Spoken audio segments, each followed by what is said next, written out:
What's happening? White Boy Radio back with another one. Hey, real fast. There's no new information in Seth Rogers' case, so I won't be telling you any updates or information. It's just my opinion on the observation I've had on Seth Rogers and who he affiliates here on YouTube. Look, on these missing people cases, man, we get a chance to look at the parents in these cases, and I just noticed something that I want to bring attention to my subs. So we have, obviously, the other side of the coin here, Chris and Katie Proudfoot. And from what it's worth, they have a few channels that they conversate with, but for the most part, they're quiet. They stay out of the scene. And who knows what that has to deal to, who knows really what is behind that. Personally, I feel like they've had death threats at them. They're just staying out of the limelight. They have a negative aspect. People have already a preconceived judgment on them. So that's why they do it. And that makes complete sense. Do I know for a fact that's the reason? No, it's just my opinion and my observation. I could be way off. Okay. Now, the other hand, we have Seth. Seth, with YouTube here, it seems to be when this case first started, everybody hated Chris and Katie, and Seth was put on a pedestal. And then things happen with Seth, and you see the likeness of him kind of wind down. And then you have his affiliation with TikTok Tony, which is really bad. And now we're here, Bullhorn Betty. And I feel it's going down the drain for old Seth.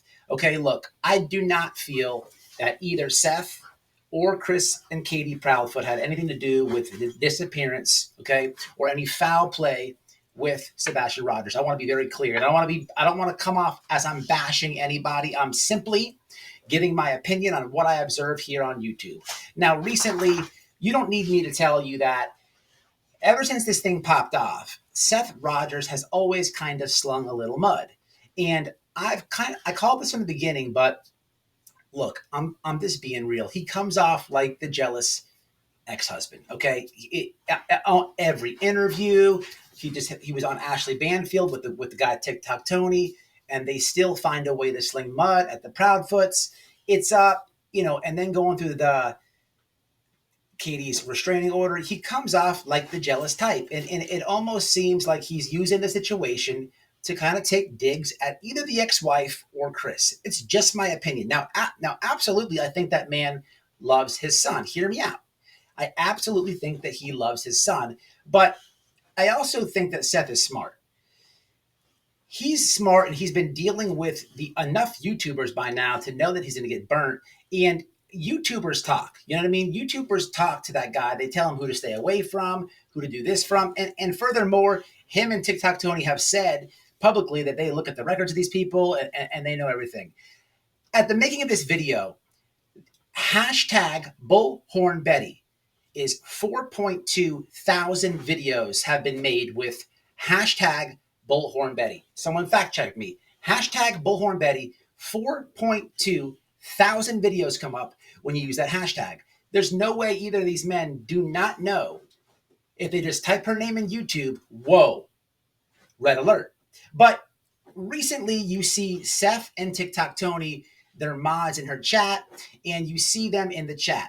Now, every time you see Seth say something publicly on an interview, he kind of he slides the mudslinging a little bit, but then he'll say he wants a truce, he wants to come together, work together. It doesn't make any sense to me. So I just want to show you a few things, and then Bullhorn Betty is a really bad look for Seth.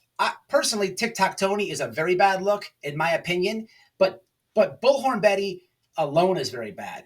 You know, I can't help to notice with the last shenanigans that she did in Tennessee, jumping out the car, stalking people, just making a big scene, police, I feel like that was all up.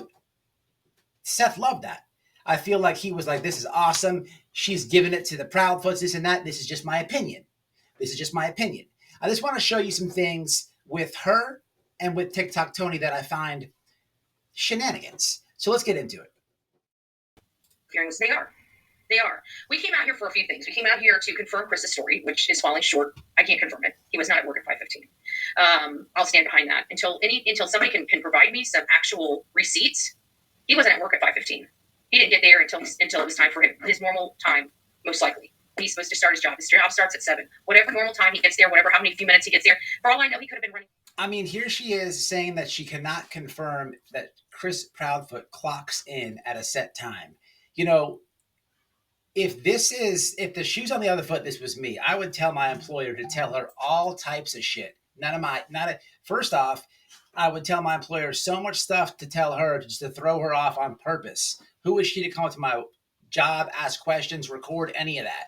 And then it's crazy to me. But this is why I feel like TikTok Tony is and Seth is in her chat, because she's bothering those people, and she's crazy. I mean, it's common sense. If you have somebody stalking you and all this, and they go and they're calling your job asking questions, I mean, people are going to be untruthful about it. I mean, that's just common sense. Or I don't know, maybe they. I don't know what to tell people unless they are absolutely, lying to me, which it's possible.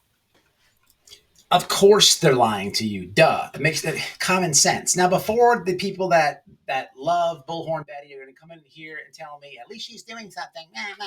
I love that statement. And that is so true. I wish more people did do something. The only thing I give her credit for is actually putting up the missing posters around Tennessee. Now, the problem with that is she's putting them on telephone poles, this and that, leave it in the comments. I don't know the laws over there. But at one point in the live, she's holding a big old stack up. And you could watch her. She hung like 3 up. You know what I mean? And on top of that, someone is still going to try to correct me. The problem is, when I first met this beautiful person, Bullhorn Betty,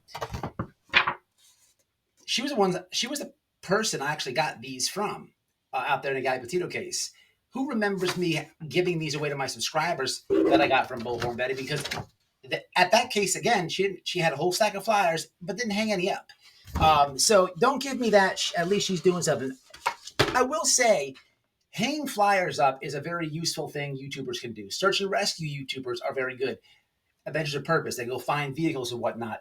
Searching and manhunts and whatnot, you can come across and maybe find a missing person. Those types of things are good.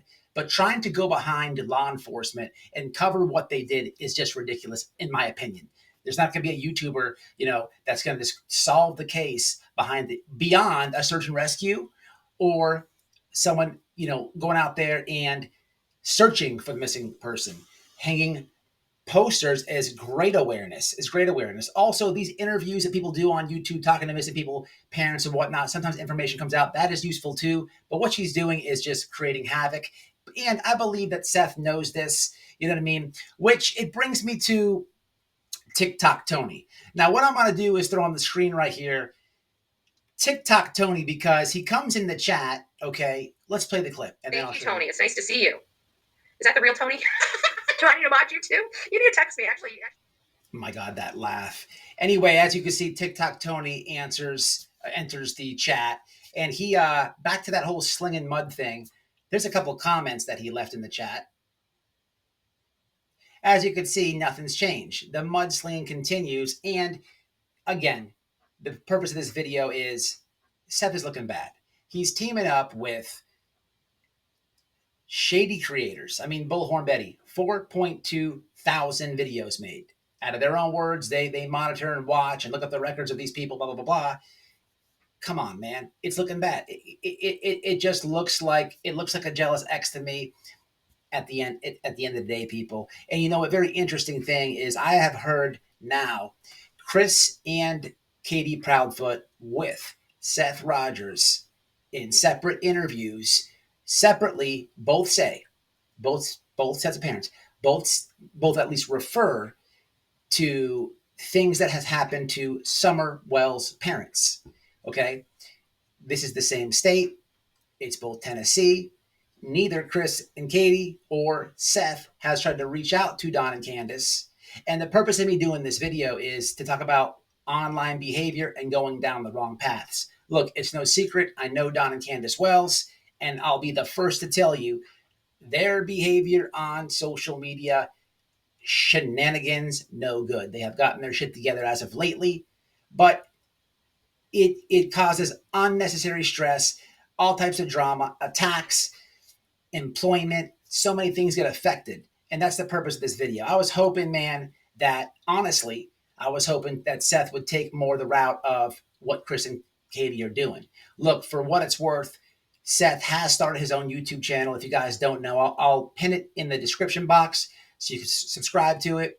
It doesn't do too much information. What it does do is give you, recitals that Sebastian was at, and some videos with him and his son, personal videos, awareness for his son. But I think, man, he should utilize that.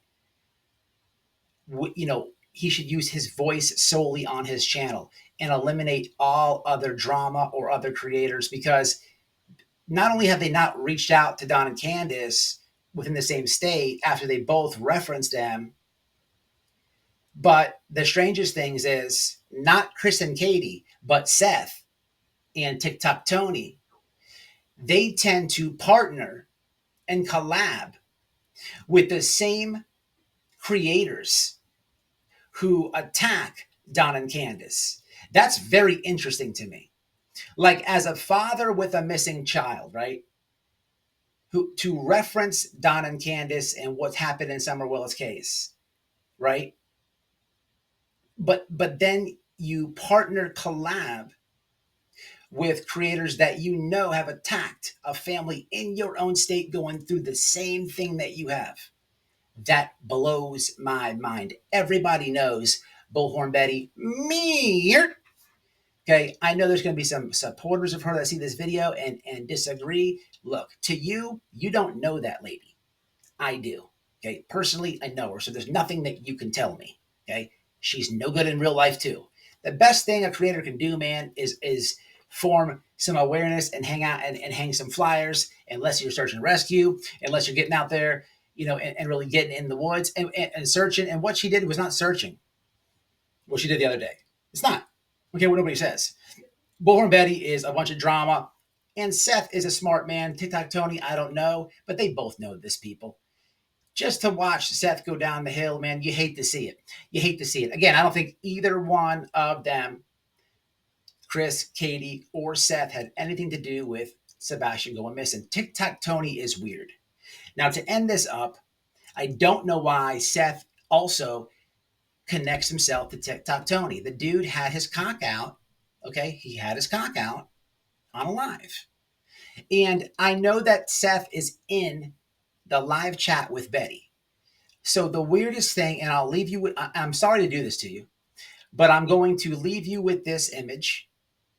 I'm watching Betty, right? I'm seeing TikTok Tony in the chat, and I know what he's done, what he had out in the live, the sausage. And then I'm watching her eat this banana, and I can only think one thing. It's out of control. The fun of it, I don't know. It's getting hot in here.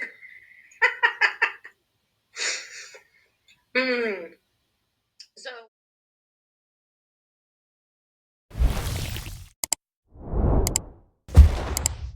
Care less about that attorney and whatever he feels and thinks about.